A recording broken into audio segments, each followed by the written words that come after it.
welcome back to the channel. This will be a response for my FedEx ground video quoted the truth because I wanted a way to set my video apart from other generic FedEx ground videos where they just skip on through and show you a life in FedEx.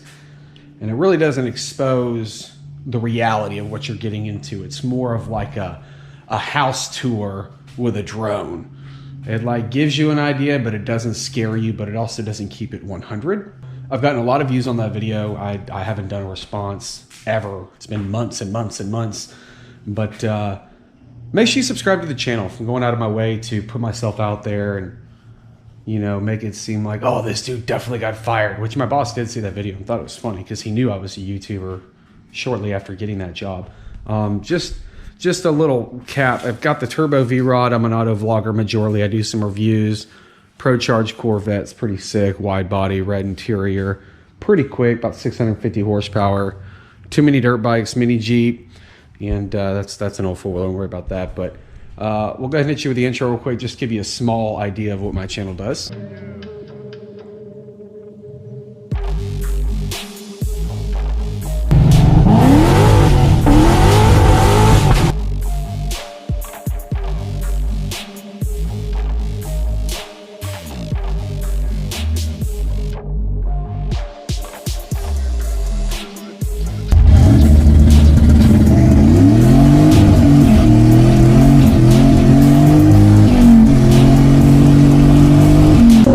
Some.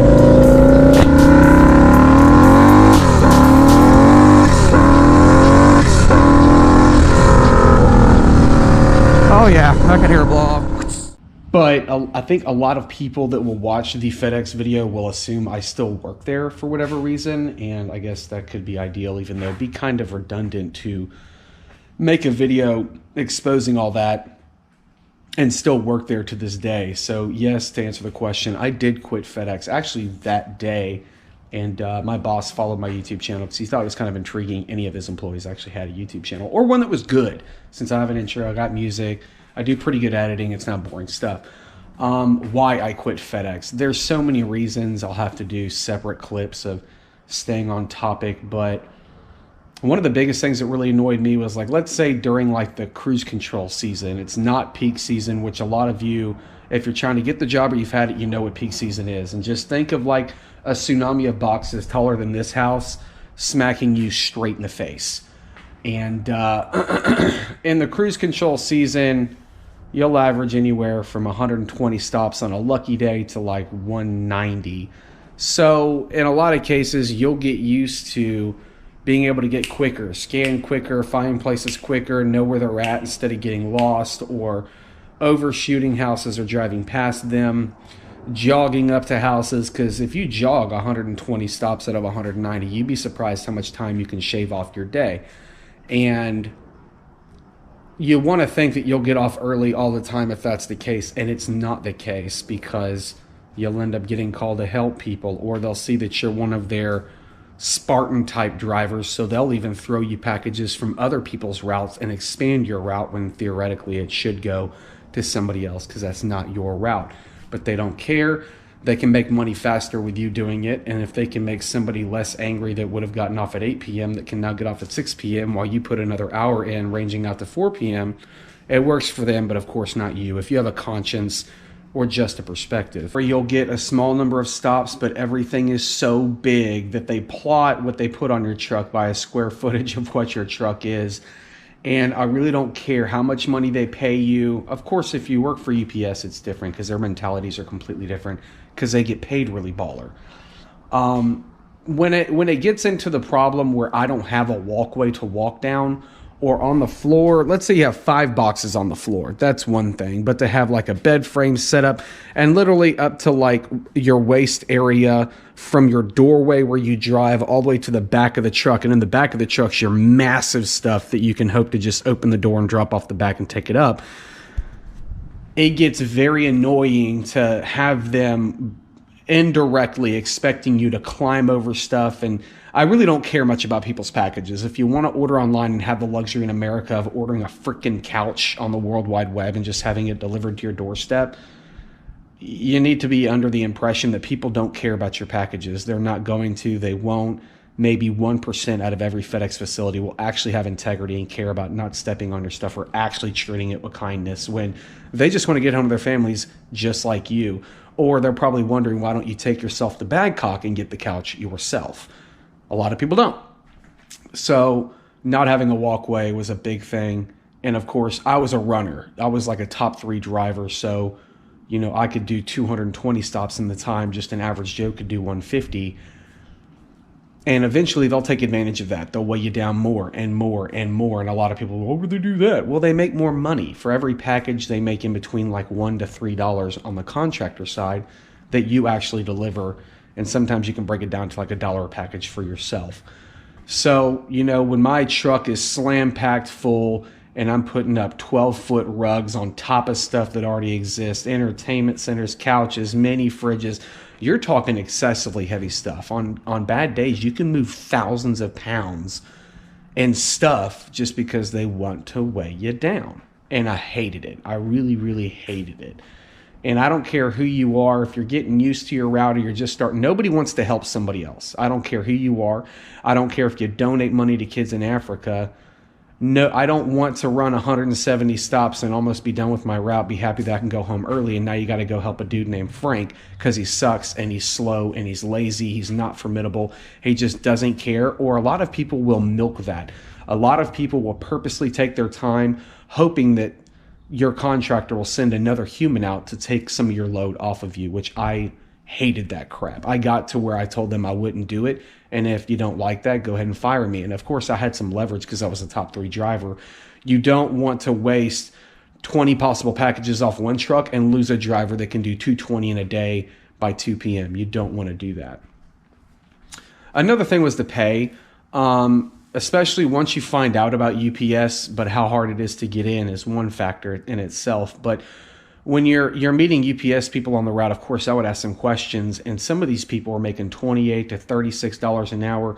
Keep in mind, you give 20 years to UPS, you get a pension. You get paid until the day you go in the ground because they got unionized, which FedEx somehow has managed to avoid by going contractor. I assume, I'm really not sure.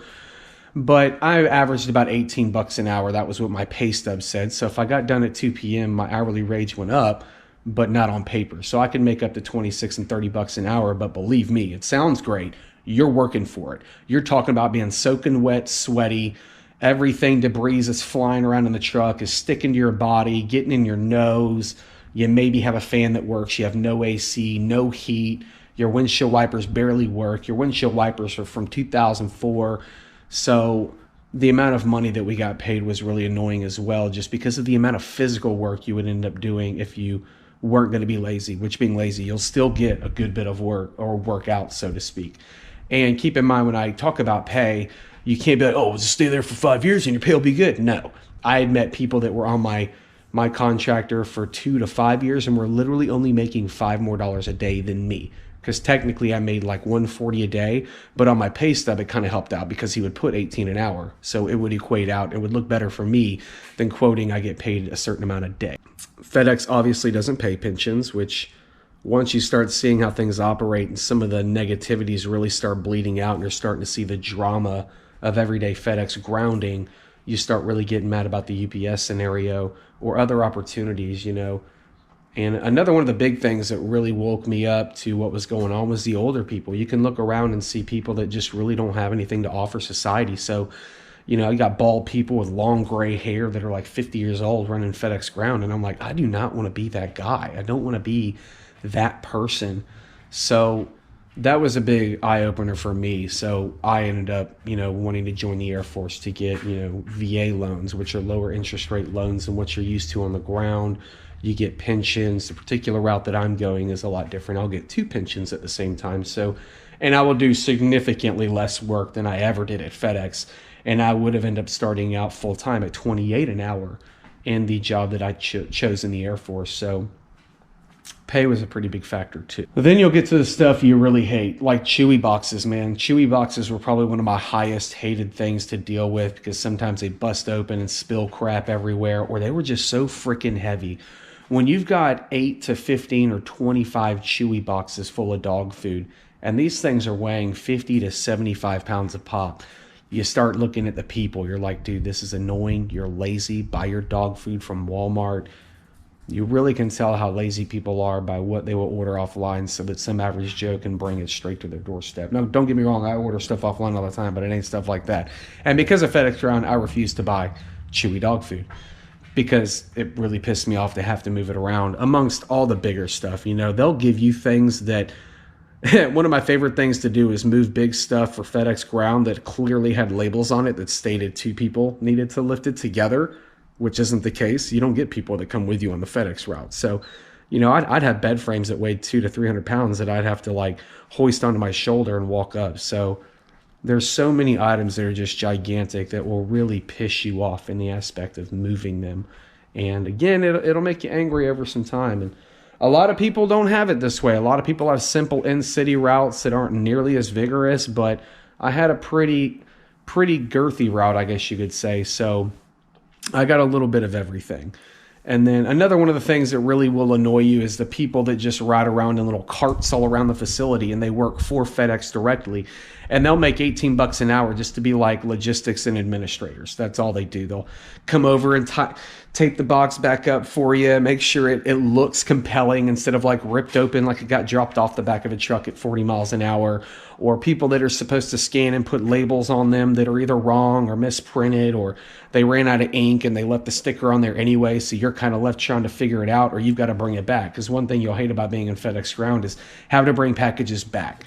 Because if you have to bring packages back, it'll take you 20 minutes to pull in, unload it, put it back on the bring back belt, and you'll have to label it a certain way, and it just takes more time, and nobody wants to pick up a package and then put a package on another belt, then be able to drive over to clock out. So that kind of got really annoying as far as how much integrity there wasn't amongst the facility, but you're expected to do everything.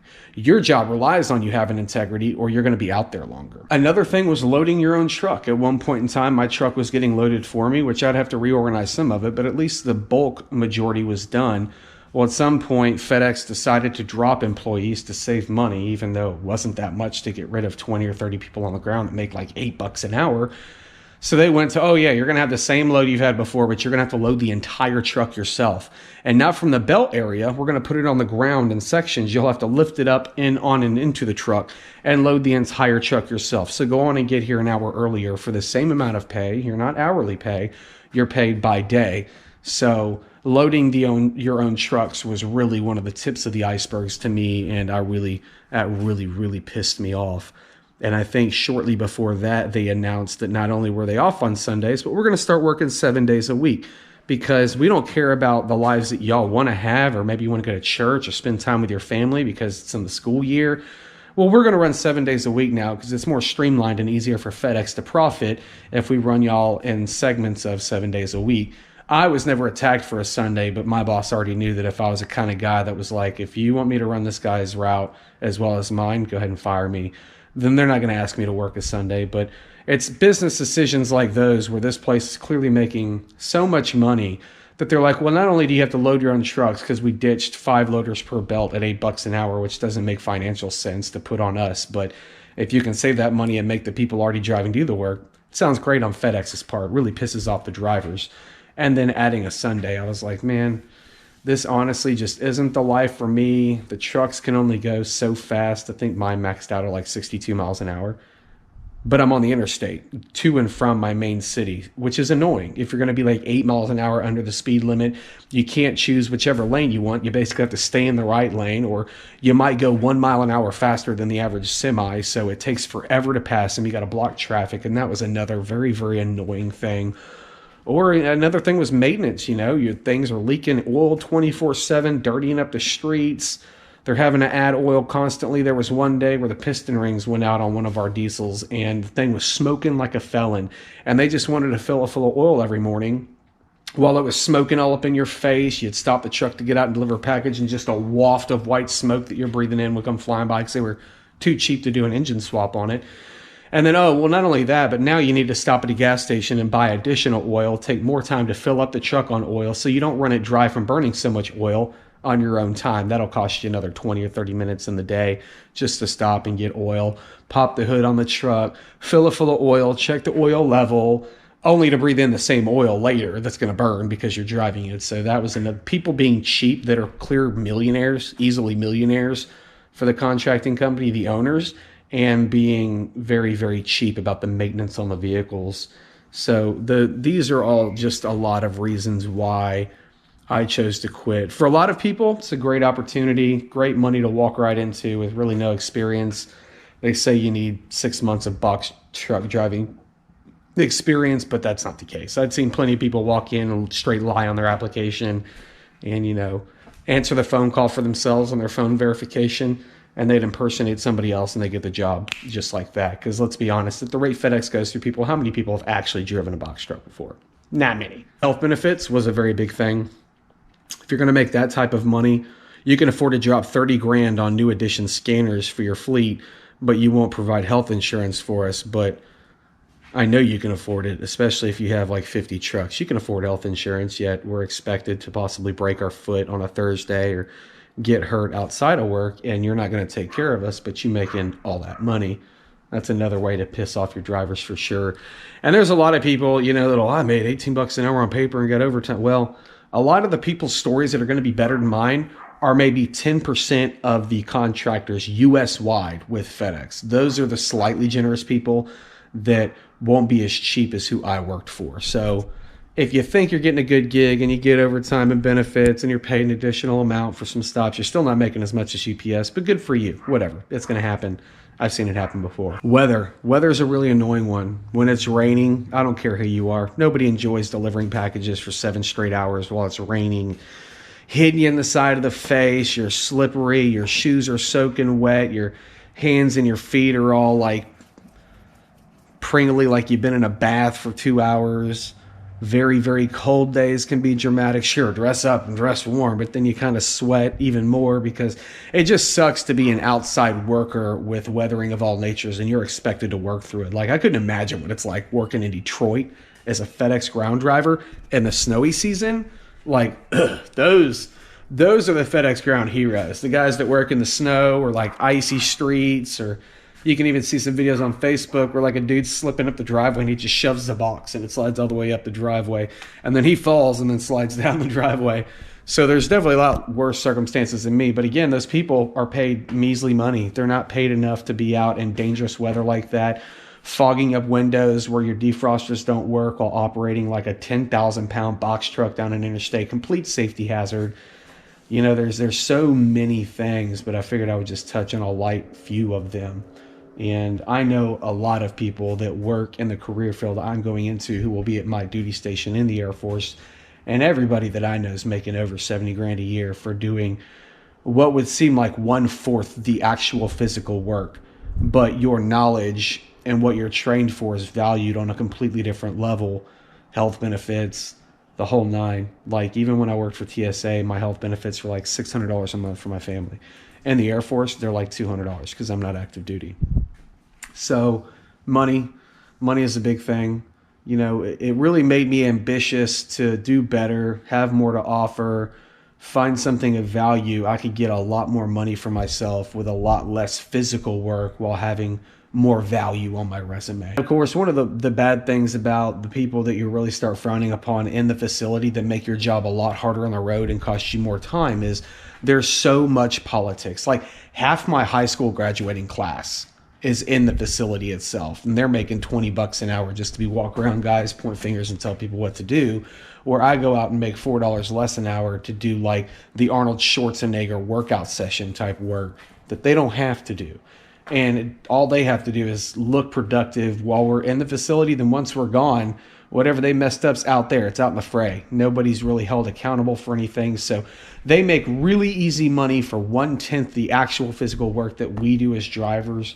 And there were just so many lazy scenarios that will really get on your nerves. And again, politics. Like, I've never seen an average Joe that didn't put in 8 years with FedEx that actually made it up to management level. Other than that, it's all the buddy system. Like, I could have literally been working in the facility right now as a loader at a measly $8 an hour right now, and I would have been in 12 to 15 months in, and I still wouldn't have any type of like logistical management position, belt manager, somebody that makes over 16 an hour to do nothing really. Like, literally so easy a caveman could do their jobs. Like, a loader in the facility does a whole lot more physical work than the managers do. And some people out there, you guys are going to comment, see, well, the manager gets paid more.